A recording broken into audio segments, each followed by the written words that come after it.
Chapter 21-21. Truth about the Dark Ages. You are listening at NovelFull.audio. It's hard to be a supervillain. Most wannabe supervillains ends up as criminals or terrorists before they could even get a chance to threaten the lives of civilians. Appearance of a supervillain in this society is not to be taken as lightly. Because if a person is recognized as supervillain by the governing authorities, then you bet they are dangerous. Much more than terrorists or criminals. There are few factions and social media groups that supports villains. Those people think that heroes are ruling the society and not protecting it. However, even if they do believe so, none would ever dare to support a supervillain openly. Because at the end of the day, when supervillains put their lives at risk, it's always heroes who come to their rescue. They all have their own reasoning for rejecting the world they live in. Some gets greedy, some are born with sadistic tendencies. Some seek vengeance for whatever they think they were wronged of, some were wrongfully accused in the past. Some wants to reform the world anew, some do it in the name of patriotism. Some were dragged into the underworld and are now doing the villain work for survival. Few of the supervillains are even undercover superheroes in reality. There were even cases of brainwashing civilians to act supervillains in the recent past. Some are even in this business as a family tradition.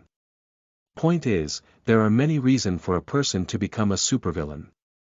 Some reasons are even arguable to a certain point and some, let's just say, some are not. But they all have their justifications to act the way they do. However, the ones with reasoning behind their actions are at least possible to deal with. The problem comes in when they starts to appear. They who act without thinking of repercussions, they who kill as if life itself has no meaning in their eyes. They who do it for fun.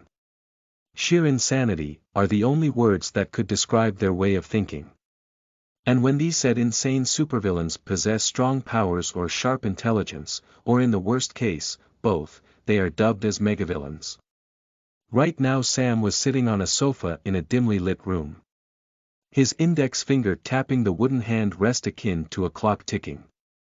A holographic screen was being projected in front of him.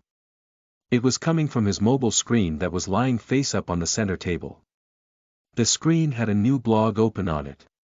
The blog was titled as Appearance of a New Megavillain in the Heart City of Hero Alliance. Sam scoffed lightly at the headline and looked at the digital clock displaying at the top right corner of screen. It was already 11:45 p.m. and Sam was getting impatient. His fingers started to tap faster. What the fuck is taking her so long? J.E. complained. I say kill her for making you wait, the voice in his head suggested. It was not the first time that his inner voice has suggested something like this. Sam rolled his eyes and replied with silence. The place he was currently in was actually a house at the far end of the Academy City's border.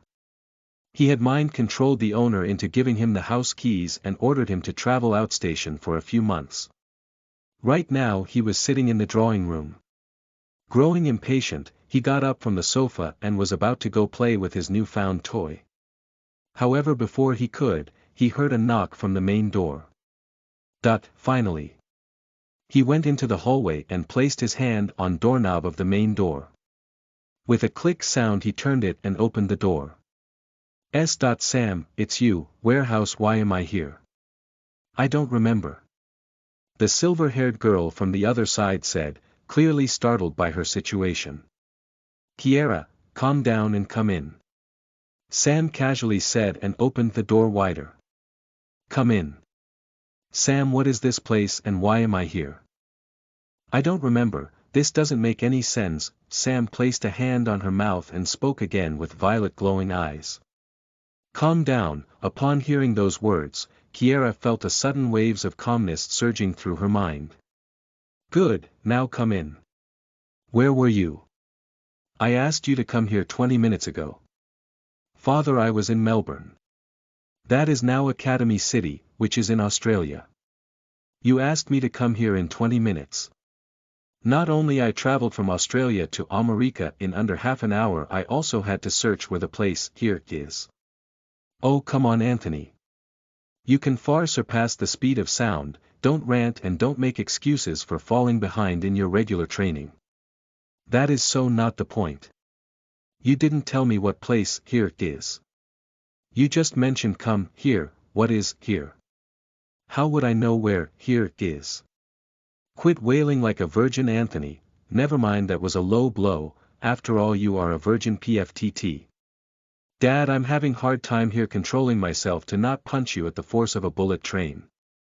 Currently the flaxen-haired father-son duo were standing in an open area in a lightly populated forest. Anthony was without his Starboy costume and was wearing a light casual clothing, as if he was going to the sleep but was called here. The big burly man standing right in front of him was his father, Arthur Wilburn aka Star Super. His hair shimmered deep golden under the light of half moon, his eyes were a replica of Anthony's, but more clearer. He was in a casual hoodie and sweatpants, but despite that casual clothing, the aura he carried around him was that of a beast in sleeping. The kind of beast that you don't want to wake up. Okay, I'll stop. Arthur chuckled lightly, what a virgin. He jokingly uttered underneath his breath. That comment made a nerve twitch on Anthony's forehead. Dad, stop it please, Anthony replied with a smile, a devilish smile on his angelic face. Oh dear, you really look like your mother when you get angry, huh? Arthur laughed and placed a hand on Anthony's shoulder. Dropping the casual funny front he was putting on earlier, Arthur spoke again, Anthony, did you trace her? Anthony took a deep sigh. His reaction already told Arthur that he had failed in tracking his sister, however he still let him explain himself. I was unable to, father. I'm sorry, Anthony dropped his face. Unable to. Arthur arched his eyebrow. Yes, I was unable to. I use my but I was still unable to, I'm sorry, maybe it's as you say, maybe I'm really falling behind on my training. Anthony dropped his head again, he was practically bowing right now at this point. Get up straight, Anthony, it's okay. Arthur replied. It is. Anthony raised his head up in shock. Yes, it simply means that my suspicion was correct. Arthur closed his eyes and took a deep sigh. Anthony, I've told you about our origin, but I've never told you about him. Him? Him who, Dad? Confused, Anthony asked with visible curiosity on his face. The only man that held the power to rival us, a man so fierce that he gained the title of Demon King. The man otherwise also known as the Progenitor. Kale One God Hand.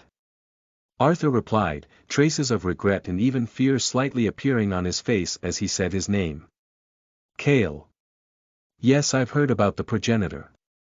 I've also read about him in history. It is said that he created a legion of monsters and used them to dominate the world for a century or so, thus gaining the nickname Demon King. That was until you appeared and ended his reign in the Battle of Melbourne. Anthony replied proudly. Although proud, but confusion could still be heard from his way of speaking. But Dad, why are we talking about him right now? He has been announced long dead for more than 3 centuries, then what does he have to do with me not being able to find Rebecca? He added. Listen here, Tony, when we came here, we thought we were all powerful beings. We thought no one could stop us, the 3 of us were powerful enough to claim this world, but we chose to help them instead. We thought with our powers we could bring good to this world, we thought we were the only ones who could achieve true peace in this world because we didn't have the risk of losing our lives, and how dead wrong we were about that. Memories resurfaced and emotions he thought were long dead rose up once again to make his chest feel heavy, but Arthur suppressed the feeling and kept on speaking. We did bring true peace to this world, but my 2 brothers who came here with me, sacrificed themselves to give me a winning chance against that monster. Your history books glorify me, they made that hellish battle look easy and one-sided. Well, the truth is, Arthur, it was not, it was anything but one-sided. Kale One God Hand aka Progenitor claimed the lives of my 2 brothers, and it took many more countless sacrifices to come out of the Dark Ages. Anthony was in shock, not only from learning that his father had 2 brothers who died in that war, but also from the fact that fear was clearly visible on his face. An expression Anthony thought he would never see on his father's face. You asked what does it have to do with the current situation, right? Arthur looked up at the half-moon to hold back his tears and regain his composure. Our power, our true power, divine sight, doesn't work on him. ____ information available on Divine Sight. Serpent Physiology. Users either are or can mimic/transform into /summon snakes, gaining a plethora of special abilities, traits and attributes, such as scales that increase defensive capabilities, extremely dangerous venom, seismic senses and many physical capabilities. Serpent Physiology. Mythical Serpent Physiology. Not only user can retain all their skill from before but now they can tap into the powers possessed by serpents that were found in mythologies such as J.Rumgandr, or Basilisk, giving them a tremendous boost in stats. Chapter 22. Are you still my family? You are listening at NovelFull.audio. When the abilities started appearing after the First Light event, humanity fell into chaos. You can imagine how it all went down. People started abusing their supposedly God-gifted powers for personal gain. The crime rate went up. Murders and thievery became the norm. That era is known as the Great Chaos. 300 years of total havoc, death, and destruction. Sounds bad, right? Not half as bad as what came after. In the Great Chaos, emerged a single person, a person who ruled the world for the next 200 years to come, a person who was dubbed as the Demon. The Demon had the power to manipulate biology. That gave him the authority over all living creatures. No matter what ability his opponents held, no matter what sacrifices people made to put an end to his reign, everything was rendered meaningless against his God-like power. Those 200 years were the darkest years of humanity. That period is now named the Dark Ages. Just when all hope was lost, a light appeared from the darkness, restoring humanity's faith in survival. That light was a man who called himself Star Super. According to the general history provided by the government, the reason why Star Super was special than the rest of the people who tried resisting the demon was that the Star Super was immune to his ability. However, that doesn't make the demon just give up and surrender, no. He altered thousands of humans and animals. Because he couldn't hurt Star Super himself, he made an army. Legions of altered humans and beasts to strike down a single man. If they got hurt, they were healed. If they fell, they were resurrected to fight again. His army was invincible. That was the army of demons, and he was their king. The man then earned himself another title, the title of Demon King. And currently, a young man was claiming to be him, the Demon King. How could someone in their right mind be foolish enough to declare something so ludicrous? What? What is this? This is my proof, Kia. You asked me whether I was joking or not, so this is my verification. I am the progenitor. Actually, that was misleading. I have the power of progenitor. The real one is long dead. I have the power to manipulate all life forms that I can comprehend. No. I mean, what is she doing here? Her. Why are you worrying about her? I'm talking about something much more important here. Sam, you don't get it. She's a Wilburn. Heroes and bounty hunters alike are out there to search for her. On second thought, how did she not got found here? Relax, Kiera, this house belongs to one of the governing authorities of Academy City. No one has the power to inspect this place unless the 12 Hero Council orders an issue to do so. Then, how did you get this house? You killed him. What? Pfft. Of course not, silly, I'm not a psycho. I don't kill people without a reason, you should know that. I mind-controlled him. A pause followed that statement before he spoke again. You believe me yet? Kiera didn't answer that and remained silent. Currently, the pair was in the house's basement. The odor of moist old carpets was in the air. Blood that has long dried could be seen under the fluorescent lights that flickered with a low hum. Buzz. In that dimly lit yellow room, a flaxen-haired girl of age no more than 18.19 years could be seen tied to the front wall like an animal being showcased as a hunt prize. Her clothes were torn and her eyes, although open, but has lost focus long ago. Like a lifeless doll, she was hung on the wall.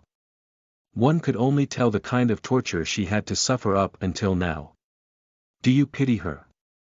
Sam asked, looking at the way she was scanning Rebecca. He may be a bit sadistic, but even he could tell, Rebecca wasn't in a good condition. Still, it's not like he had many choices to begin with. No matter what sort of torment he inflicted on her, the girl always managed to push through it. It was almost like she was adapting or adjusting. Not only to the pain but also to the methods he used on her. Kiera, are you scared? Of me? Sam has already seen the panic striking her eyes when he spoke of being the progenitor. No, why would I be scared? Kiera murmured, her eyes averting his gaze. You know that I can just mind control you into speaking the truth, right? Or do you still not believe me? Sam placed a hand on Kiera's shoulder. Sam, it's not too late, we can just return her and my father will sort out the rest of the situation. Committing a crime against the Wilburn family is the highest level of offense a person could commit. We will be hunted down like rabbits. Kiera tried to talk some sense into Sam, but the latter just stared at her without any expressions on his face. I have always loved you, he spoke while cutting her off. Huh. My father, as you know, was bipolar. On one hand, he always said that he loved me, and on the other hand, he made my life miserable. My mother was a liar, she said she would do anything for me, but when the time came for her to testify her vows, she chose her husband and child over me. Sam took a deep breath and his usually deep eyes turned soft as he spoke again. My world was a dark and cruel place, Kia, but you made it bearable for me. You were like the contrast to my blue, the warm sun to my winter morning, the North Star to my lost ship. You were my guiding light. Sam said in a delicate voice, but soon his eyes turned sharp again. However, you too are cruel, Kiera, you're not always warm, you're not always guiding, and sometimes you are the reason for my blue. I'll ask of you just this once, are you still my family? Wah. Sam, it's true that I've never loved you the way you wanted me to, and I know I'm sometimes cruel to you, but you are and always will be my family. As you always say, it's just us against the world. Kiera retorted in an assured tone. Sam, however, easily saw through it. It was a lie. Every last bit of it. She was afraid of him, she was afraid if he really was the progenitor as he was claiming to be. She was afraid that he will plunge the world into something akin to the Dark Ages again. Of course, she was right in her suspicions. Every single thing she was skeptical about was indeed correct right to the horrifying end. But knowing all that didn't help Sam, he felt a wrenching feeling in his heart. But it wasn't like that came out of the blue, Sam had already expected this to happen. Actually, he had played this scenario numerous times in his head, this was just one of the many inevitable conclusions. So it's like that, huh? Sam dropped his head and a bittersweet smile crept upon his face. Kiera, who saw Sam dropping his guard, quickly initiated her ability. Her eyes glowed with a light green hue in that dimly lit room, her pupils changed to vertical and started resembling a reptilian. Kiera had known Sam since the young age of 8 and they were with each other in ups and downs, they really were like a family. But regardless of how close two people may be, no one would be able to keep their calm if the person they knew their whole life suddenly announces that they are the progenitor. Kiera had two theories laid out in her head. One, Sam has gone nuts, and honestly, she was kind of hoping that this would be the case. Second, he really does have the progenitor's ability. And if that is the case, then she has to kill her best friend. Just as she was in her thoughts, Sam maniacally started laughing. Kiera sensed that the air was getting heavy, and by the looks of it, her second theory was more likely to be coming true. I'm sorry, Sam. She whispered in a soft crying voice before steeling her resolve. I told you so. The voice in his head yelled. Basilisk. She hopped back and created a distance between them before screaming. Instantly a whirlpool of cyan-colored energy started forming around her. The cyan-colored energy then started taking the shape of a snake. A giant snake by the looks of it. Within the span of a single second, a body translucent cyan-colored snake was constructed around her, glaring toward Sam as if waiting for him to move. Just to be clear, you're attacking me with the intent to kill, right? Sam inquired while tilting his head a little, the smile still on his face with his deep black eyes staring right into her soul. When no reply came after a few seconds of silence, Sam scoffed and his eyes turned bright scarlet. So be it. What the duo didn't notice right then was that the weak-looking flaxen-haired girl that was hanged on the wall was now regaining the focus in her eyes. Chapter 23:23. True Feelings. You are listening at NovelFull.audio. Sam hopped up and dodged the incoming head of the translucent snake that Kiera was controlling. While he was in mid-air, the giant snake that he had just evaded, twisted its body and attacked him again, threatening to bite him off before he could get his feet on the ground. Sam, however, didn't even flinch. He activated his ability negation in counter. His bright scarlet eyes glowed with a dull white hue, and the incoming snake that was about to attack him in mid-air vanished into thin air. Not only that, but Kiera's cyan-colored reptilian-looking vertical pupil reverted back to their normal purple. Not only does she have the power to partially/fully change her physiology into snake-like, but she can also summon normal/mythological snakes made of pure energy to attack her prey from a distance. A broken ability to say the least, but then again, what good is it when faced with an ability that can nullify other abilities? Sam landed a few steps away from Kiera. He cracked his neck and started approaching her. How? What? That was White Walker's ability. Kiera exclaimed in incredulity. Now do you get it, Kiera? I'm a god. No one in this world is strong enough to stop me. Sam dramatically raised both of his hands in the air with a wide grin materialized on his face. His eyes had a look of madness in them. However, his demeanor quickly regressed back to normal as he remembered something. I mean, there are these guys, I honestly don't know what's the deal with them. Sam shook his head and pointed his thumb at the hanging girl as he recalled the only people that he couldn't kill. Sam placed both of his hands on Kiera's shoulders. Anyway, my point is, you don't have to be scared of me. We can have this world for ourselves. No one will be able to come between us. I'll find a way to deal with these Wilburn pests and then we'll have our happily ever after. He tried to persuade the girl he loved one last time.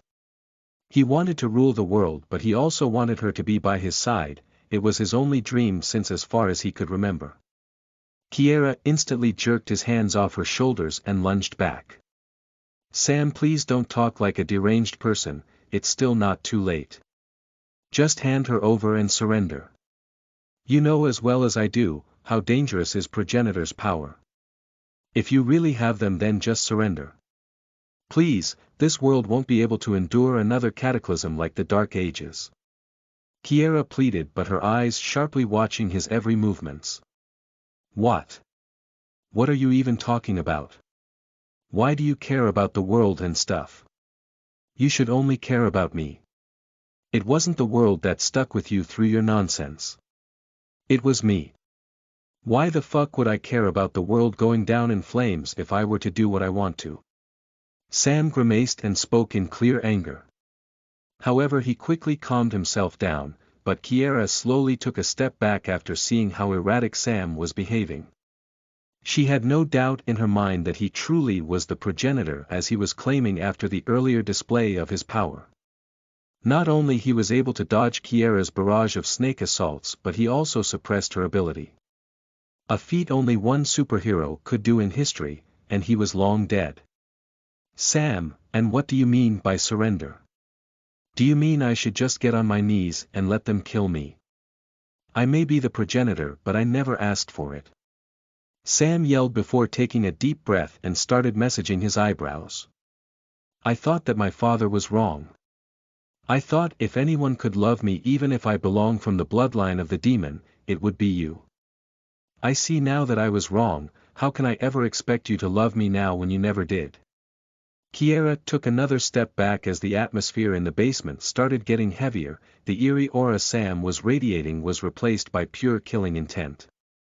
Sam, listen, she tried to talk reason, but what could even she say? Just let yourself be killed. After the progenitor was defeated, the persecution of his bloodline followed. Every future potential threat was disposed of. No one left to avenge him, no one left to carry out of his will. However, there was always this rumor that few belonging to his lineage survived the persecution. Although as the time passed, the rumor was suppressed by authorities and was dubbed as a false news. It was to prevent a pointless commotion. People returned to their normal lives and the rumor was forgotten. However, to Kiera's surprise, the story that she was told as a kid was authentic. People from his bloodline did survive and her childhood friend is one of them.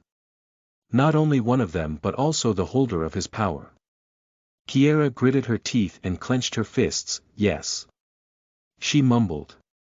What? Sam frowned in response. Yes. I want you to surrender. If you really are the current progenitor, then you should let them take you. You must atone for the crimes of your ancestor. Don't risk the peace of this world again. Kiera blurted out. A moment of silence followed in the underground basement. The cellar was spacious and mostly unoccupied, so every word that she spoke echoed throughout the room and like a knife stabbed Sam right in his feels. I see, he uttered, I thought if anyone could accept me as I am, it would be you. I loved you, but I now know, you never felt the same for me. In fact, you hated me, aren't I right? Kiera widened her eyes as the realization hit her. If he has the power of progenitor, not only he can read her mind but also her memories. Kiera instantly jumped back and created maximum distance between them. Sam, listen, why is that, huh? Sam cut off Kiera and started walking towards her by taking slow, uncanny steps. Sam, stay back. Kiera cried out. She tried to activate her ability but she couldn't. If she were to take a closer look back, then she would have seen that Sam's body was constantly excluding the waves of a faint white aura. That was the ability negation he took from White Walker right before he died. Why do you hate me? What have I ever done for you to hate me? Sam screamed and grabbed Kiera by her neck. Sam! Please! Kiera tried to speak but only whimpers came out as the pressure on her throat started to make her choke on air. Let me see for myself. Sam exclaimed and ready to tap himself into her mind. His eyes shone with bright violet and within the span of a single second, Sam viewed all of Kiera's life worth of memories. Sam's ability, biokinesis, can let him whatever he wants to any living being. One of them is being able aware of their emotion. When he tried to sense Kiera's emotions for him earlier, he sensed nothing but bitterness for himself. He needed to know why, and the only way to do that is to see Kiera's perspective. Why would she ever hate him? Sam. He has always been by her side. Then why? After a second, what felt like an eternity to him, he let go of Kiera's neck. His eyes questioned the silver-haired girl standing in front of him. Your father. You hate me because your father likes me. Sam scowled in absurdity. You hate me because of your damned father. Kiera bit her lower lip in fury and spoke out, yes. Always. It has always been about you. Even the 59th division of our clan, I was supposed to handle that team, but my father gifted it to you. I never wanted to be a villain, but you convinced him I could. It was my task to kill White Walker, but you even snatched that from me. Disdain and contempt were clearly visible in her eyes. Was she hiding her true feelings all this time? From their childhood to adolescence, she always hated Sam. Thoughts like that clouded over Sam's mind. He closed his eyes and dropped his head. He took deep breaths to calm his raging heart down. He wasn't angry, he was disappointed. Disappointed not in her but in himself. His feelings fogged his judgment of her character, he felt like a fool. I see, regardless, I'm creating a new world, Kiera, it'll be built with or even without you, Sam whispered in a regretful tone and stretched his hand. Kiera instinctively tried to make a run for it, she knew it was too late to talk this out. She pushed away Sam with all her strength and dashed towards the basement exit with maximum speed she could muster. However, before she could even exit the death room, her legs gave up for some reason and she fell to the ground. Wah! She tried to get herself up but even her hands felt powerless. Thanks for proving my father correct. Sam's cold voice rang in her ears, immediately striking something akin to fear in her heart. She tried to turn her head to look back but a foot stomped her down on her place. A single tear fell from Sam's eyes as he spoke again, all my enemies will die, even if it's you. Goodbye, Kiera. He prepared himself to turn every cell in Kiera's body into mush, cling. Before he could do so, however, a loud metal breaking noise resounded throughout the basement. Sam quickly turned his head around to look at the source of disturbance, and when he did, he couldn't help but utter profanity. Ah fuck. I thought we still had at least 40 minutes left. Sam exclaimed at the absurdity. It was Rebecca, she was coming to her senses. One of the shackles holding her to the wall already broke like it was made of cardboard. Every time Sam crushes her heart, it takes Rebecca at least an hour to get back into her senses. But it's been hardly 10 minutes since she fell asleep, how can she wake up so early? Fine then. Sam said and hastily proceeded to finish his business with Kiera, cling. Sam, please. Don't do it. Please. Kiera pleaded but her words didn't fall into Sam's ears. His body radiated a violet glow and Kiera started to feel a burning pain throughout her body. Argh! An ear! Piercing scream reverberated in the basement. The pain she felt was like every cell in her body was set on fire. She couldn't even activate her ability to resist, all she could do was lay down and take it all while pleading and screaming in agony. Within a second her conscience began waning and third-degree burns appeared on her body. Without notice Sam's lips curled upwards, it was almost as if he was enjoying it. However, before he could indulge in the pleasure any more, something akin to a moving truck struck his body. The momentum was so tremendous that it sent him flying a few meters back, only stopping when his body crashed onto the wall. Why don't you fight someone of your own size? A voice laced with sadistic overtone spoke out. Ah! Sam looked up after groaning in pain to see a flaxen-haired girl standing a few steps away from him, not again. Chapter 24:24. If we go down together. You are listening at novelfull.audio. No, seriously, I've asked this before but I'll ask it again, what is it with you? It's like your body is constantly adapting. I froze you, I burned you and I even crushed your heart. Multiple times. But it feels less effective every time I try to use the same method again. Sam cried out in frustration. It's just been 3 days since he arrived at the Academy City and met this girl. However, these past 3 days had been hell for him. Ah, are you already tired? Rebecca smirked. Her clothes were torn, her shirt and skirt were stained red in her own blood. Her hair was disheveled and she even had dark circles below her eyes. But despite that, her stance was dripping with the aura of sovereignty. Ha! Sam scoffed and got back to his feet by taking support from the vandalized wall that he was earlier smashed into. Kiera, who was in the middle of both of them, was still laying on the ground unconscious. Rebecca eyed her for an instant and indifferently looked back at Sam. So she is Medusa. Not that special compared to you. She grabbed her hair and tied them into a ponytail as she prepared herself to fight. So tell me, why did you pretend to be an A-level ability user? Oh, I did that because that's none of your business. Sam quickly dashed towards Rebecca and activated his intangibility. For some reason, Rebecca didn't move from her position. She stood her ground and let him attack. Sam didn't make much of it and threw a punch as he dashed in front of her, aiming right at her chest, intending to phase through her heart and crush it like before. However, what happened next was something that left Sam's eyes wide open. Thud, with a low thud sound, his hand collided against her. It didn't phase through her. It touched her. What the actual fuck?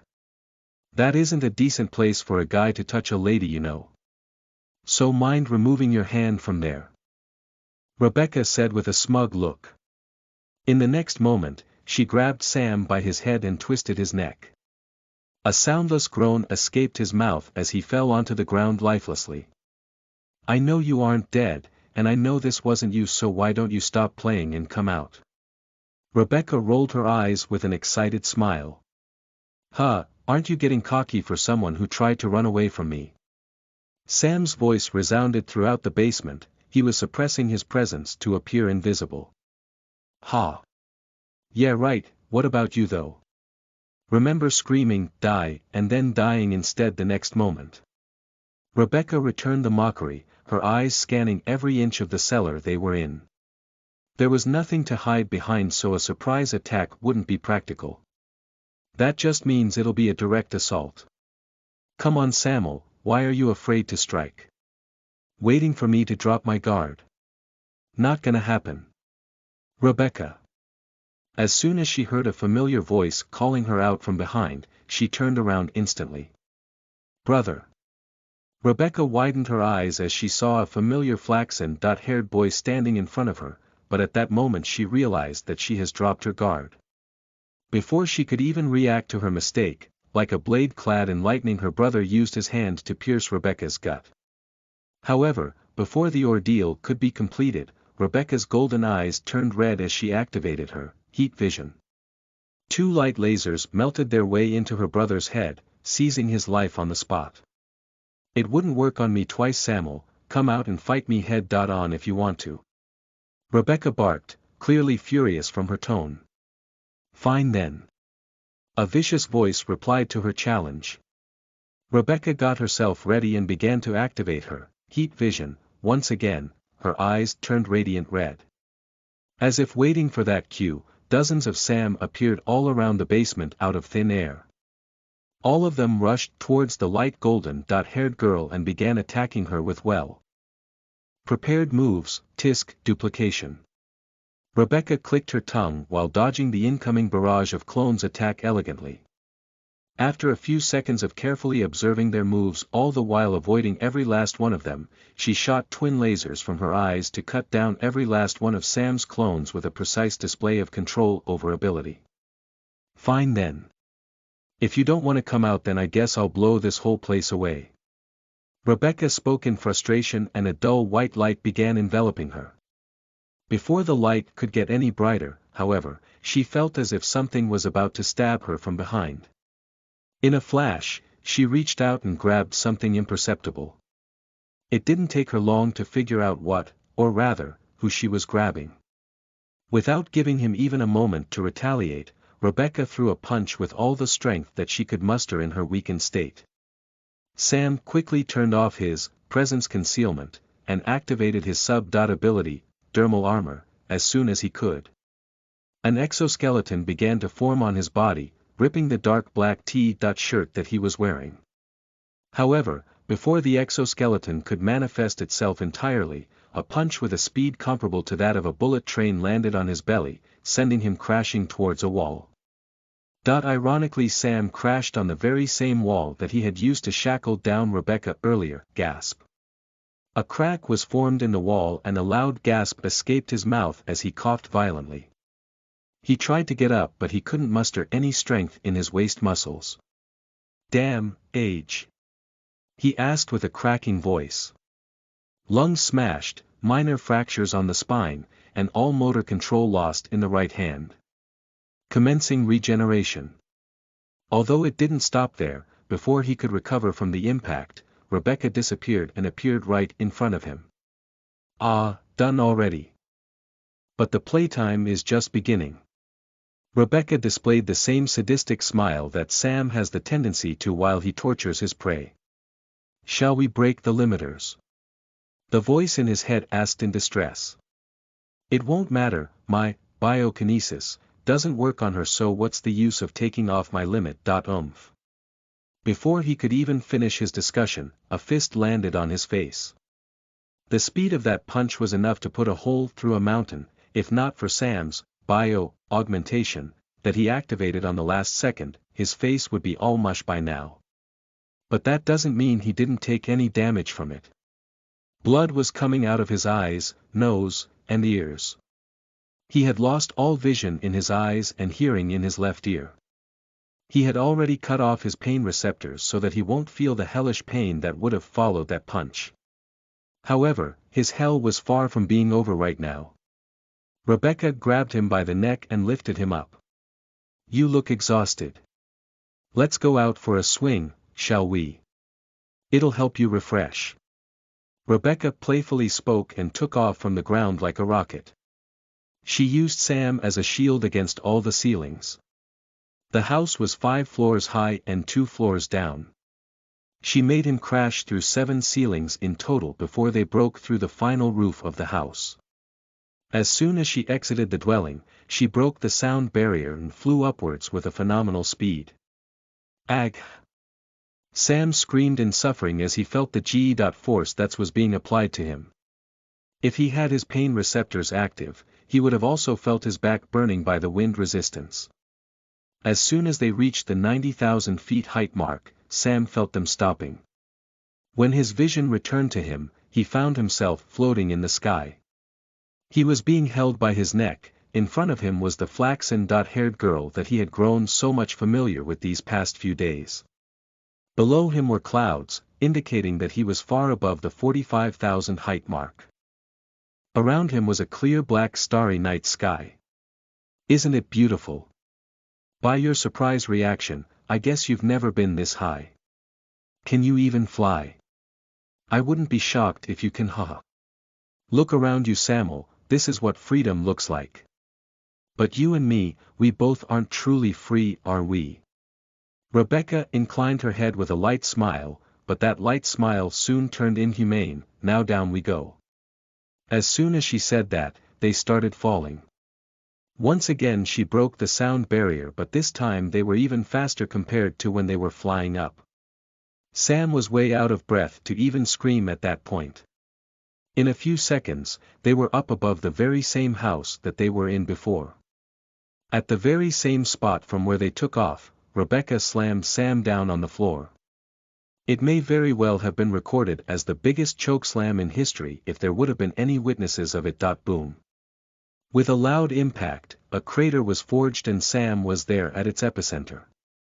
His body was deformed, mashed from the collision. Blood was gushing from everywhere and injuries couldn't even be counted on both hands. The void of light in his eyes clearly suggested that he had died right at the moment of impact. I went overboard again, Rebecca sighed while placing a palm on her face. Well, he has cheated death before, he can do it again. Maybe then he will listen to what I have to say instead of attacking me like a barbarian. She placed a finger on her chin and continued talking to particularly no one. This place is at the borders of the Academy City, plus there is literally no neighborhood present around, so no witnesses, and that by extension means no police. Oh, right, there was that girl too. Medusa. Where is she? Rebecca recalled and glanced around the now destroyed basement only to find a girl lying unconscious a few meters in front of the entrance. Should I heal her? She said as she walked up to Kiera. She stretched her hand over Kiera's slightly burnt body and a dull golden light radiated from her. I should also wipe her memories, I think. Chapter 25. Let's just have some fun. You are listening at novelfull.audio. Are you up? Open your eyes. I know you're up, dumbass. Ha, ha ha ha ha, ha ha ha ha. Dude. What's going on? You're scaring me. That girl. She's insane. Sam was lying on the ground. A crater was made around him. The wooden floor that was once stretched there elegantly was now scrambled. Traces of dried up blood could be found on Sam's clothes. As he lay there he closed his eyes once again and calmly started speaking his thoughts. Listen, if she wanted to kill me or take revenge, she could have done so while I was out for the count. But here I am, completely fine. Completely fine. Bitch, you got your ass hooped last night. She killed you. Yeah. And oh God, was that a brutal death. I don't know the record, but I think that was the largest and most highest chokeslam in recorded or unrecorded history. Sam laughed. For fuck's sake, Sam. It's not the time for your self-roasting jokes. We need to devise a counterattack plan. What counter-attack plan? Bruh, we completely lost last night. Sam sat back up. We could have defeated her with our limiters off. The voice in his head retorted. My ability doesn't work on her. I don't see how removing our limiters would have helped us. Sam frowned in ridicule. We could have turned every human in this city into our slaves and made them attack her, or we even could have used them as human shields. Again. Sam responded furiously. We've talked about this before. It's not the time yet. We can't do that now. There is Star Super, he would find me and end me. There's a reason why any of the progenitor's power holders before me never took their limiter off. As you always say, let's not do anything stupid, yeah. Sigh. Fine. We will wait till we find any weakness on their bloodline. Good, Sam said as he stood up and dusted his clothes. It's just been a few hours since he was last killed, but looking at his energy now, no one could guess that. Even people with immortality need a few days to recover after they die. So what about the girl? What do we do? If she kept me alive, that means she wants something from me, not that she could kill me anyways, but you get the point, right? Yeah. Among all of your sub-powers, your immortality is absolute. Anyway, any idea what she wants? Well, maybe she fell for me. After all, when it comes to being handsome and hot, no one could compare to me. Plus my black hair, Kaya, I'm so hot. Sam placed his palms on his face as his cheeks flushed in red. Kill me please. Huh, just kidding. Well, I don't know what she wants. Sam placed a palm on his chin and looked up. Morning sun rays were peeking through the hole that was made across the upper floors and the basement's ceiling last night. But you do have a plan, right? No, he shamelessly admitted. We're so fucked. Now calm down, dummy. She has yet to tell Anthony about us. Yeah. How do you know that? Because if Anthony knew about us, then we wouldn't be having this conversation right now. Yeah, agreed. So, everything we did, every effort of past few days, it's wasted. Well, we got more information. For starters, we now know she possesses some kind of adapting ability. She also has more than 3 abilities, which I think Anthony has too. What if it's not just her, but the whole Wilburn family that possesses this adapting ability you speak of? Definitely couldn't rule out the possibility of that. She could tell if an ability is being used. Starboy showed us something similar in the past too.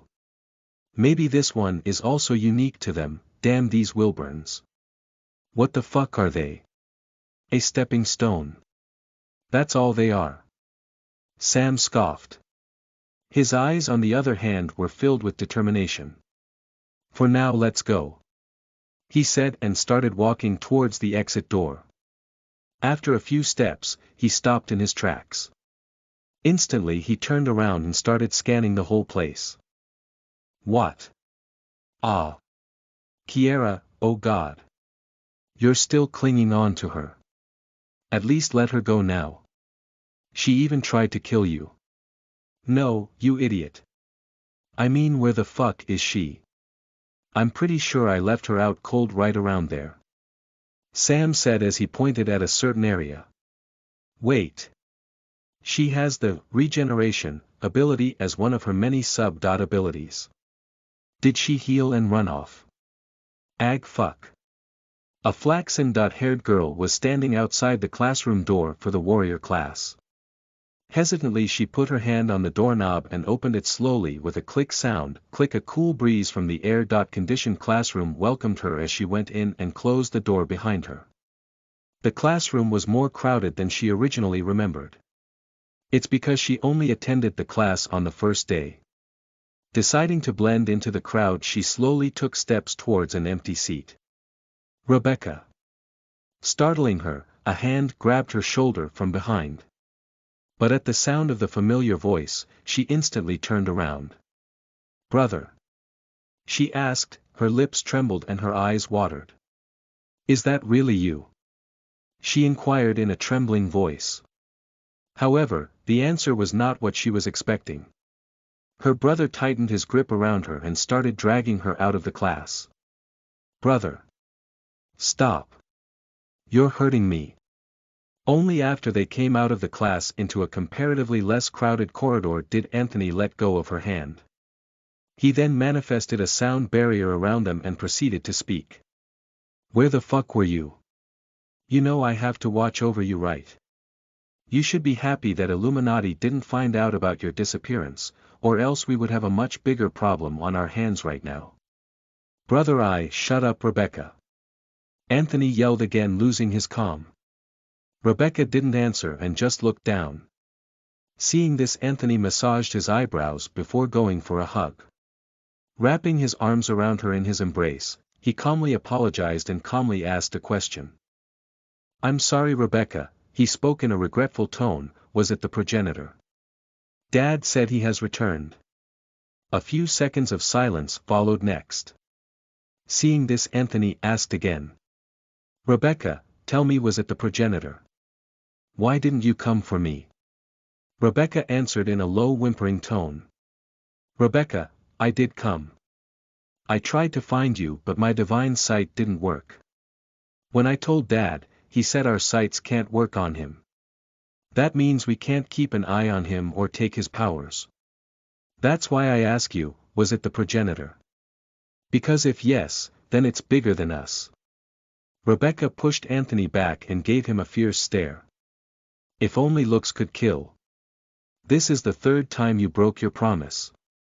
You're not my brother." Rebecca answered and started walking out of the barrier. "Rebecca! Wait and answer me." Anthony tried to grab her hand, but his hand just went through her. "A phasing ability?" he questioned in disbelief. "And to answer your question, no, it wasn't the progenitor." Rebecca responded and went inside the classroom with her usual aloof expression as if nothing happened. Anthony kept standing there for a few minutes with trembling hands. Students who tried to approach him hesitated after seeing the dread look on his face. After a few seconds, a familiar voice called out to him, shaking him from his thoughts. "Oi, you're scaring them." Anthony looked up in front of him to find it was the black-haired boy. "Sam. Rebecca's back, what?" Sam acted stunned at the news. "Here. Is she in the class right now?" "Yes." "Well, why are you so sad then?" "Your sister is back." "Yeah, but," Anthony fought in his mind for whether to tell Sam everything or not, but in the end, he clenched his fists, decided not to drag him into the mess. "Yeah, you're right, we just had a little fight, that's all." "Haha, I see, it's okay, you guys will make up, yeah." "Now remove that look from your face," Sam said while placing a hand around his shoulder and making him walk with him to the class. "See, what did I tell ya? He doesn't know shit. Now let's find out why." Sam spoke in his mind. "It was a big risk to come here yourself instead of sending a clone. Calm down, drama queen, our college life is just starting. Let's enjoy our time here. Let's just have some fun." For a moment Sam exhibited a sadistic smile, but it disappeared as soon as it came. "After all, for the first time in 19 years of my life, I'm actually starting to enjoy doing something." Information available on Divine Sight: can see when the other abilities are being used. Can copy the abilities of others. Limits to this usage are still unknown. Matter manipulation, the power to manipulate matter. The user can shape and manipulate matter, i.e. anything in the universe that has substance and mass/physical form, starting from molecules and atoms to planets and other astronomical features. Energy, being massless, is not matter, so while a matter manipulator may be able to generate energy, they are unlikely to directly control it. Chapter 26:26. Pride of a Dragon. You are listening at NovelFull.audio. Marvelous, isn't it? Can you believe that wolves were the ancestors of this creature that we're seeing right now? If we were to inspect closely, we would find so many resemblances. The bald professor kept on babbling. Half of the class was already asleep by this point. In front of him on the table was a wolf-like creature. The creature although resembled a wolf but was very different too. For starters, this creature was humanoid in shape. Meaning instead of all four, its body was developed to move on the hind legs. The second feature was that the creature had wings on its back. With a height of 8 feet and black fur along with its crow-like wings, and a wolf's head, the creature was a nightmare out of fantasy books. However, right now it was nothing but a dead 2-legged dog with a pair of wings. Only being used as a dissection subject for a bunch of human kids to watch like a lab rat.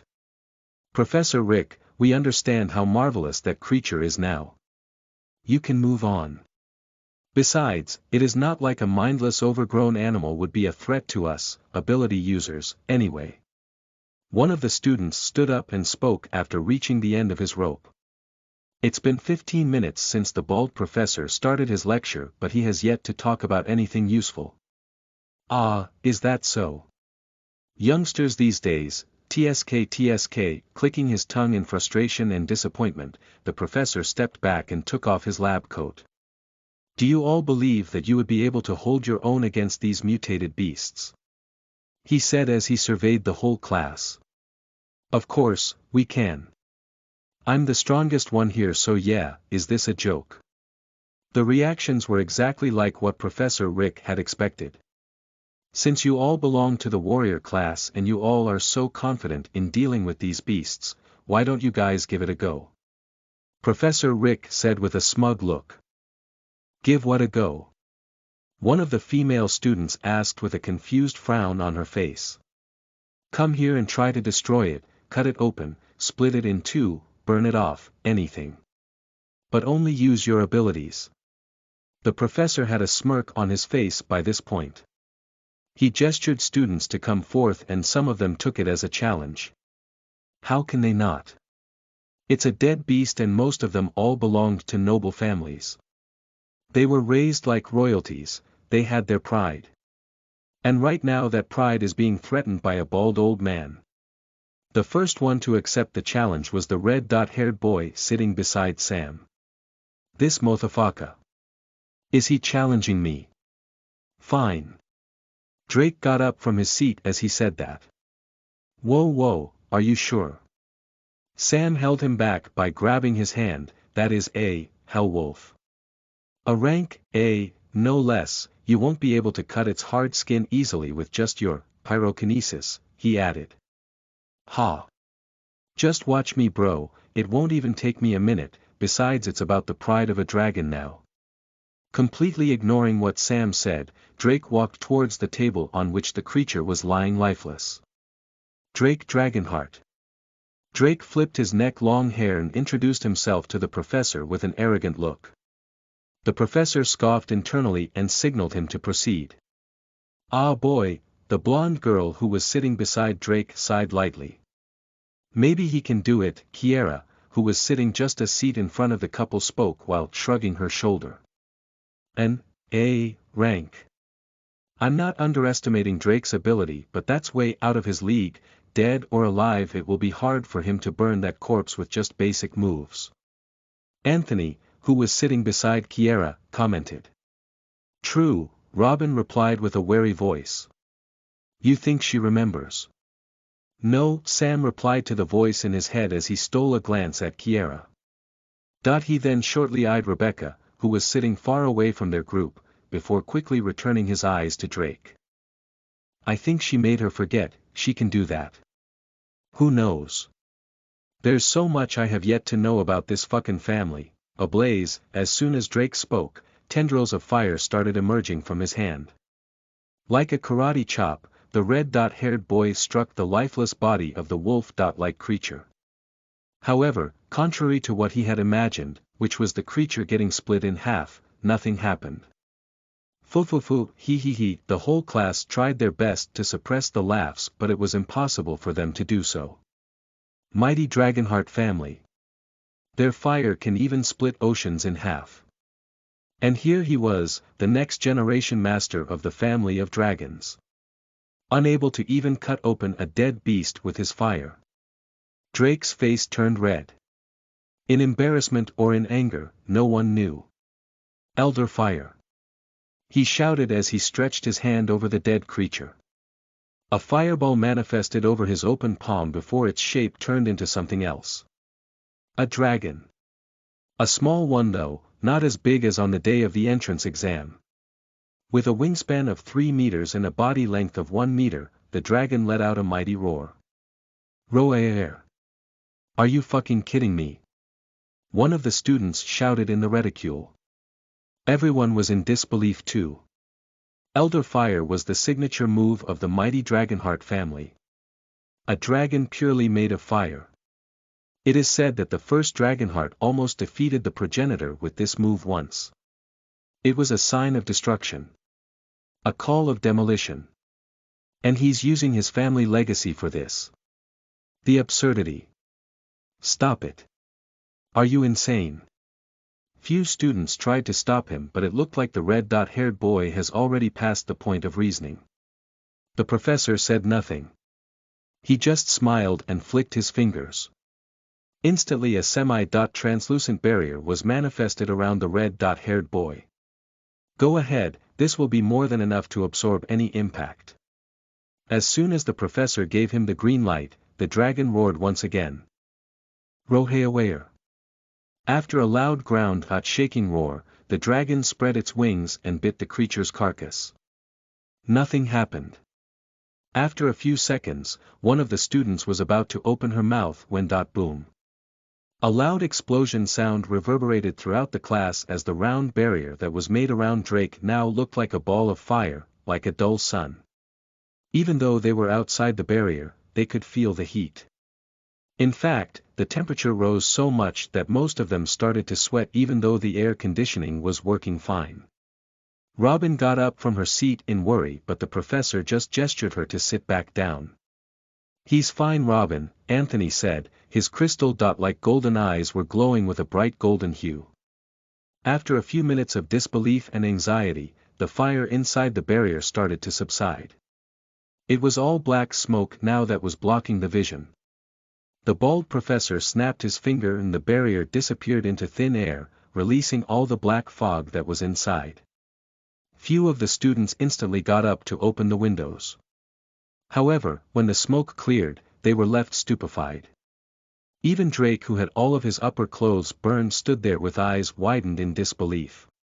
The creature that should have been burned to ashes, laid there, lifeless on the ground just fine. The table was gone, even the floor underneath his feet, which was supposedly made from the strongest reinforced steel, was blackened. Yet the carcass was just fine. Nice abs, the professor commented jokingly. Drake felt a shiver down his spine as he took a few steps back. I'm into girls, he squealed. Ha ha ha. Sure, go get a change of clothes from the boys' changing room. Drake stood there for a few seconds as he looked down at the dead body of the creature before letting out a deeply saddened sigh and walking out of the class. Anyone else? The professor smirked. All the young masters and mistresses who were acting all high and might just a few minutes ago now had their heads down. Good, now then shall we begin? Where was I? That was surprising. Sam commented. I know, right? Imagine how strong the beast would have been when alive. Indeed, hey, I've got an idea. Yeah. You know I can shapeshift, right? So how about I try shapeshifting into a beast? That can work, yeah, you will need their genetic material though. "'Kay, let's try once we get a chance. Can you hear me?" Sam heard a voice coming from his elbow side. He turned his head to the side but no one seemed to notice it. Ha! Was it my imagination? Thinking this, he turned his head back to the professor, who was back on his lecture by now. "Not there, here." Sam flicked his head to his side.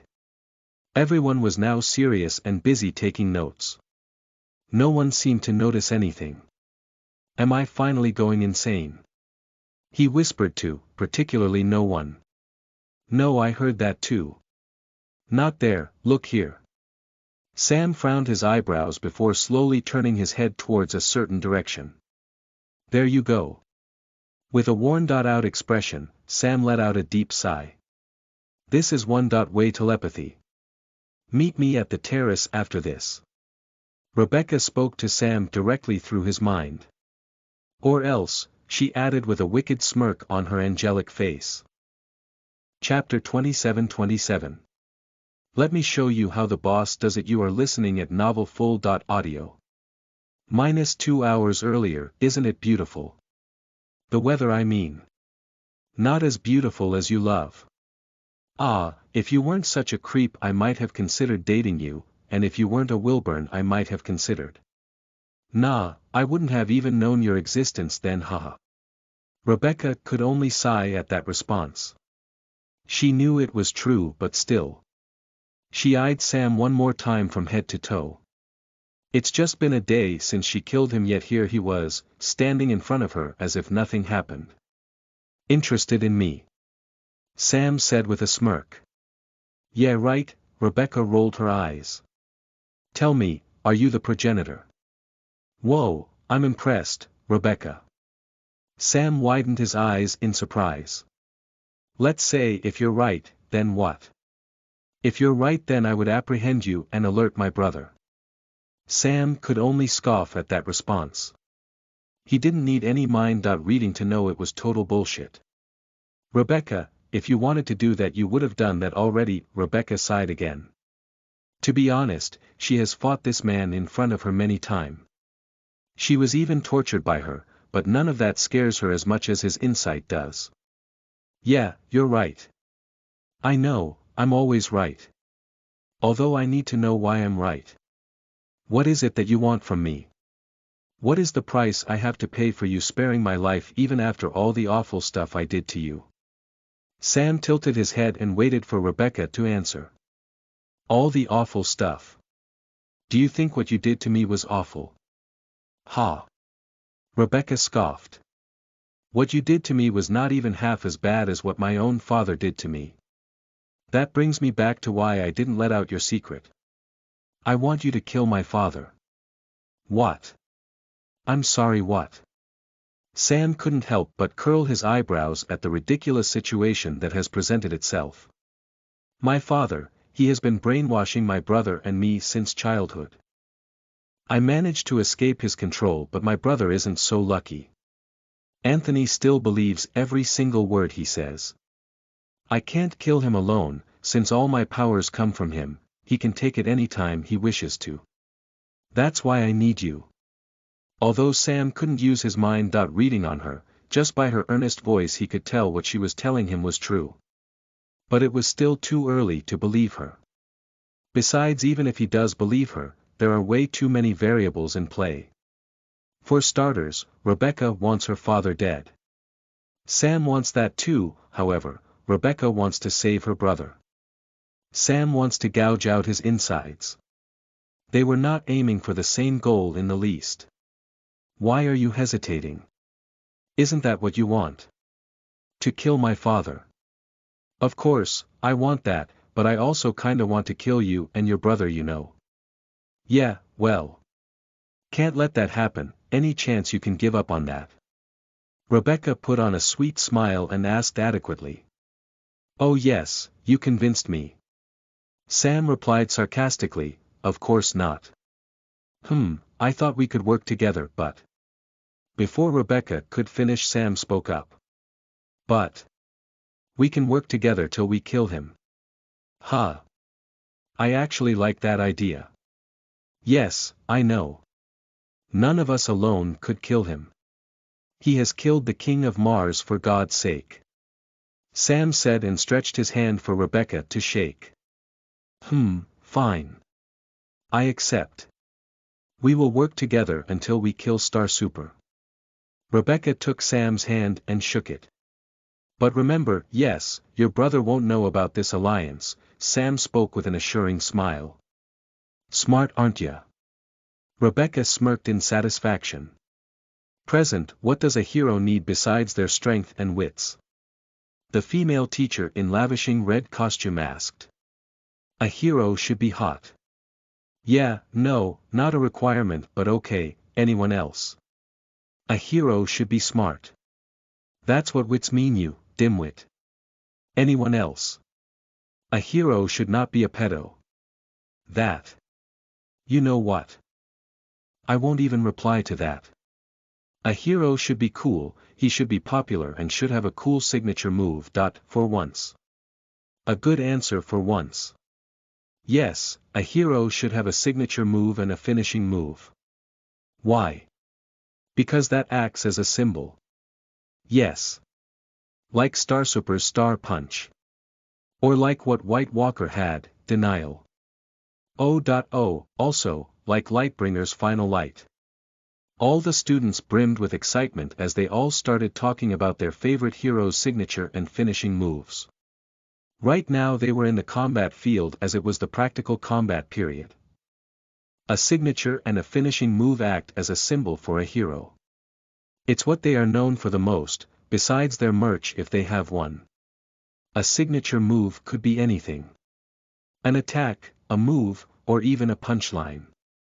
But a finishing move is a deadly move that the heroes use to end the fight. It's what you may call their strongest attack. While all this nonsense was going on, Sam could only sigh in disappointment. He had expected so much from the prestigious Hero Academy, yet all it did till now was disappoint him. That's why I don't like heroes. I mean, what is the use of their finishing move? Not only does it tells your opponent your power, but it also takes away the surprise element. Your opponent can devise a strategy against your finishing move and you're as good as dead. Sam complained in his mind in letdown. That's why most of the big shot heroes possess two finishing moves, one to show the world and the other to use it as a secret backup in case their known one fails. So now then, boys and girls, have you all thought about what's going to be your finishing move? Yes, ma'am. Everyone spoke in unison. The one who spoke was a female teacher covered in a ravishing outfit. Beauty so great that it could very well be called unmatched with silk. Like black hair and jade-like smooth skin that she doesn't mind showing off, she was the epitome of cardinal desire for the most boys present there in the field. Amanda Maxim, you remember her? Of course I do. How can I not? She begged you to spare her life, the bitch was even ready to give her body to you to let her live while all her comrades died in front of her eyes, ha ha ha. Sam mentally laughed, she was tasty, to say the least, ha. Who could have thought that she would teach at the Hero Academy someday? And her first batch was yours. Ha ha ha. HMHMHM true, what say? Let's put her to use again, yeah. Oh God, yes. What's your plan? Not too big this time. For the time being, we will lay low by using other heroes and villains to cause commotions that will cover our tracks. I see, nice idea, let's do it. Good, then shall we begin testing all of your finishing moves? Yes. Everyone replied in unison again. Then roll number 1 Anthony Wilburn come forward. Hearing his name being called, Anthony, who was standing beside Sam all this time, placed his hand on his shoulder. Watch me, he said with a proud smile before walking up to one of the dummy targets. Although we all know your finishing move, but still, go ahead and show us. Anthony, will do, ma'am. Anthony spoke and pulled back his hand. His whole hand radiated a bright blinding light, people present there had to cover their eyes because of that. No no no no no. Amanda tried to stop him, but after seeing he wasn't in the mood to listen, she activated her ability. Scarlet Glow. She shouted and tendrils of fire emerged from her exposed skin. Like some creatures with a mind of their own, fire in the shape of long whips closed in on Anthony to constrain him.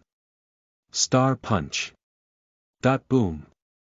With a loud boom, the ground itself in front of Anthony was split like it was nothing.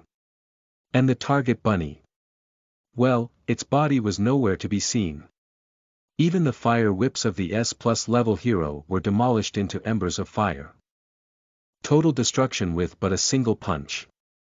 And to think he held back even after causing all that. A true monster indeed, Sam muttered underneath his breath while all the other students around him were in a daze, even the likes of Kiera and Drake. The only one unimpressed by this display of power besides Sam was a student who aced the entrance exams. Weak. Lucas Redwing sneered. Everyone couldn't help but look at the source of that voice. However, as soon as they did, all of them felt a sour taste in their mouth. Now let me show you how the boss does it. Chapter 28. This day keeps on getting interesting. You are listening at novelfull.audio. Stop right there, Mr. Lucas. First we need to fix the training field. Raising one of her hands, Amanda gestured for Lucas to halt. And Mr. Wilburn, I think you have done enough. Go stand back at your place, we'll talk about this. Yes, ma'am. Dropping his head like a puppy, Anthony replied in an apologetic tone and went to stand back at his place. The training field was cracked into two halves, looking as if an earthquake had just hit. Few of the training dummies were crushed, while some were nowhere to be found. Nice display, Sam teased. Please shut up, Anthony replied in embarrassment. I mean, you could have held back a little, haha, Kiera said, chipping in. I tried. It's just, you wanted to show off, right? He, Sam continued his teasing. His comment made Kiera giggle, making Anthony drop his head even more as a result. Where is Drake? Anthony tried to change the subject. He's skipping. I think the anatomy class ruined his mood. Robin is with him right now. Kiera replied. While the group was indulging themselves in chit-chat, a few telekinesis users were fixing the damage that Anthony had caused. After a few minutes, when the new dummy dolls were set up and the damaged field was renewed, Amanda called out to Lucas again. Mr. Redwing, you may come to the center of the field. Lucas only scoffed before taking a few steps and arriving at the center of the field. For some reason, he turned his head around and looked in Anthony's direction before letting out a soft scoff once again. Guys, is it just me? No, it's not just you, it's totally a provocation. Sam rolled his eyes and replied to Anthony before he could even completely frame his question. I see, why though? Ignoring the totally obvious question, Sam jerked his head to his right and looked at Kiera, who was standing right next to him. What? Anything wrong? Maybe the weather. Feeling his eyes on her, Kiera questioned Sam. The phrase, maybe the weather, followed up by anything wrong, was their code word. If on an off chance someone were to discover their identity or get suspicious of them, then it was a secret phrase for them to communicate. One would ask, what's wrong? Maybe the weather, and if the other would nod, then the pair will instantly activate their escape plan. However, Sam just kept on looking at Kiera. Tightly knitting her brows in a furrow, Kiera spoke in a concerned tone. Sam, you're creeping me out. Tell me what's up. Do you perhaps not remember what happened last night? Sam, feeling Anthony's attention on him, carefully framed his question. I do. Why? It was clear from her reaction that she didn't remember a thing. But Sam activated his mind reading, regardless, just to be sure. So that Wilburn bitch wasn't lying when she said she wiped out her memories. Looks like it, Sam. What's up, dude? Kiera asked again, this time clearly more concerned since the black-haired boy wouldn't stop staring at her. Nothing, it's fine, okay weirdo. Sam nodded and diverted his attention back to the red-haired boy who topped the entrance exam. Lucas Redwing. It'll be the first time for him and many others to witness his capabilities. All Sam knew about him was that he possessed a super-broken ability, vector control. Thus, he couldn't help but be a little eager when Amanda announced Lucas to begin.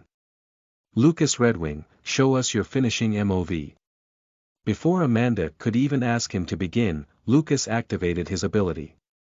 Crush.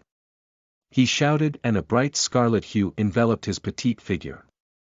He lightly stomped his foot on the ground, and in the next moment, the ground started breaking up and chunks of it started floating above his head. Lucas then stretched his hand toward the dummy targets, and the chunks of rocks were sent flying toward the targets. The boulders whipped through the air, making a hard whistle sound before clashing on the metal dummies. With precision, he crushed 10 of 10 targets at the same time. His demonstration wasn't as destructive as Anthony's and nor as big, but everyone present there could tell that the petite little light red-haired boy is a force to be feared of. Interesting, Sam remarked in his mind. Meh, your ability is much more broken, of course, it is. Well done, Mr. Redwing. What do you intend to call that move? That. I don't intend to ever use it, it's not even my strongest. If I wish I can destroy this whole facility with a snap, Lucas calmly declared with a shrug. If one were to look closely at Amanda, a twitching nerve on her forehead could be seen. These damn brats. She cursed in her mind. I see, I believe you could do just that. However, for now I want you to go stand back to your place, please, Amanda said with an "I'm so done" smile on her face. Ha, Lucas scoffed again and went back to stand at his place. As soon as he went back, a group of boys surrounded him. They were his lackeys. Seeing this, Sam's interest in him piqued more. Don't even think about it. You said it yourself that you aren't ready to turn people into demons right now. I'm just interested in his strength. Fine then, who wanna come next? You know what? Never mind, I'll choose for myself who will come next. Amanda said and pointed at a girl in the back of the crowd. You, what's your name? The girl looked side to side to confirm if it was really her who was being called. Yes, you. What's your name? Liz Fireforged. The girl timidly answered. Ho, Sam couldn't help but exclaim lightly in shock. Would you look at that? Even the voice in his head voiced his inner surprise. A Fireforged. This day keeps on getting interesting by the second. Chapter 29. Revenge and the Week Ends. You are listening at NovelFull.audio. Star Tower. The dwelling of the Star Super and the Wilburn family. Location unknown. Are you doubting me? Star Super's voice thundered throughout the room. Me. The one who made you who you are. Eagleclaw couldn't help but gulp down a mouthful of saliva as the pressure in the room increased. But he can't stay quiet. No, he has to speak his mind. Clenching his fist and steeling his resolve, Eagleclaw opened his mouth again. You know as well as I do, Star Super, my fiancé was murdered and the killer is still out there while you are claiming that the progenitor has returned. He desperately kept his voice from cracking under the pressure as he spoke further. I didn't say anything that day in the conference room because I respect you, and besides, even if the progenitor has returned, you can't just expect me to stay still and do nothing. Eagleclaw said in a slightly raised tone. After all, my fiancé was murdered. However, as soon as he raised his voice, a feeling of fear and regret hit him. But before he could even speak his apologies, the pressure in the room increased tenfold. At this point, it was hard for him to even breathe, let alone speak. Kuhu. Eagleclaw tried to gasp for air but in vain. His knees gave up and he collapsed down to the ground. With shaky hands, he grabbed his bird mask and took it off, revealing the face that was hidden earlier. The face that in any other situation would have been considered handsome, but right now it was only the face of a man being choked to death.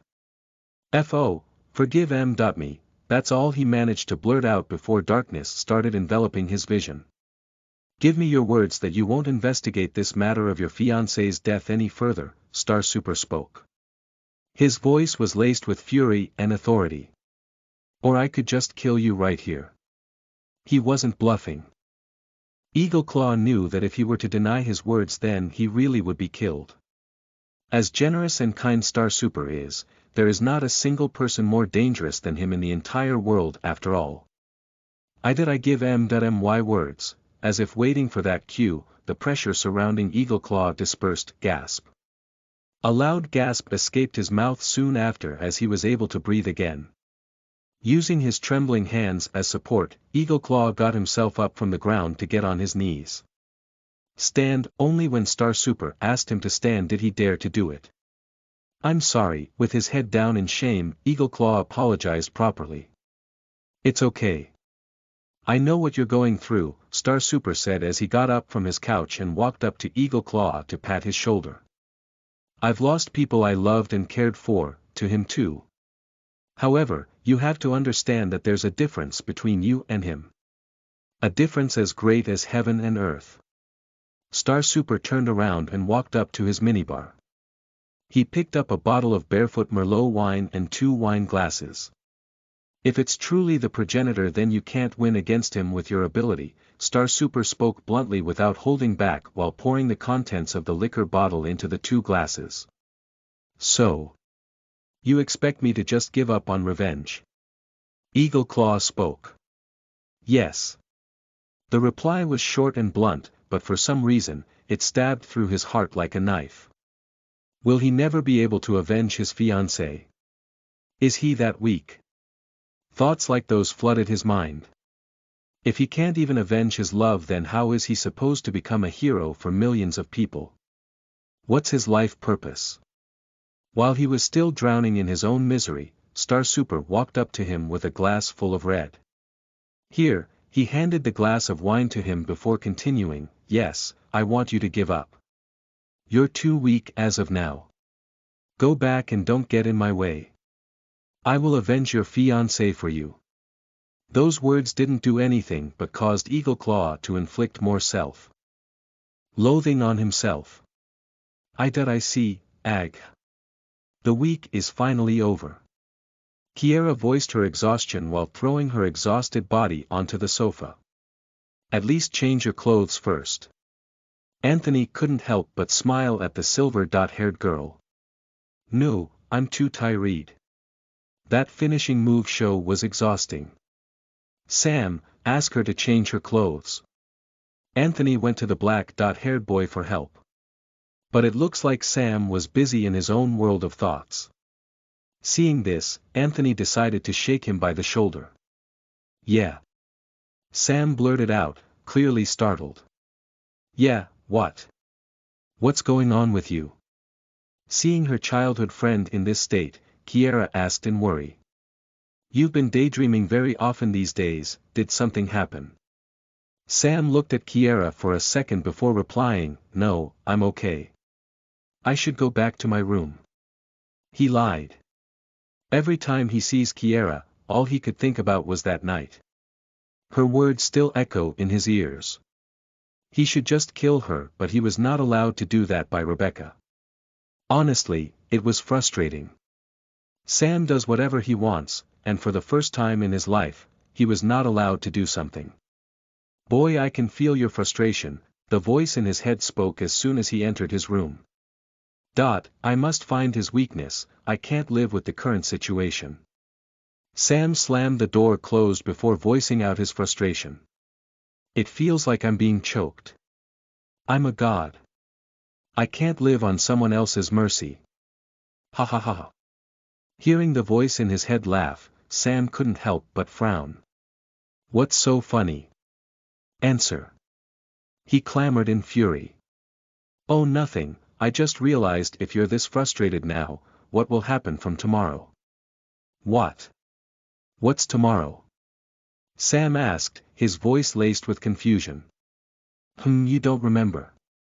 1 week is over, which means other classes will be joining starting tomorrow, and... Why do I fucking care about that? Your half-brother, he's in special class, ah fuck. Sam could only curse his memory. In all the panic and anxiety this first week had caused him, he completely forgot that his half-brother would be joining him starting tomorrow. William Wright will, Sam unbuttoned his shirt and sat on the edge of his bed. Fine, you shall entertain me in the meantime. Chapter 30. To the place where it all began. You are listening at novelfull.audio. Shrill sound similar to a flock of birds flapping their wings reverberated in an empty white room. The white room wasn't entirely empty, as several dummy humanoid targets were filling the room. A black-haired boy was practicing his skills attacking them with his hand cladded in lightning, like an electric blade.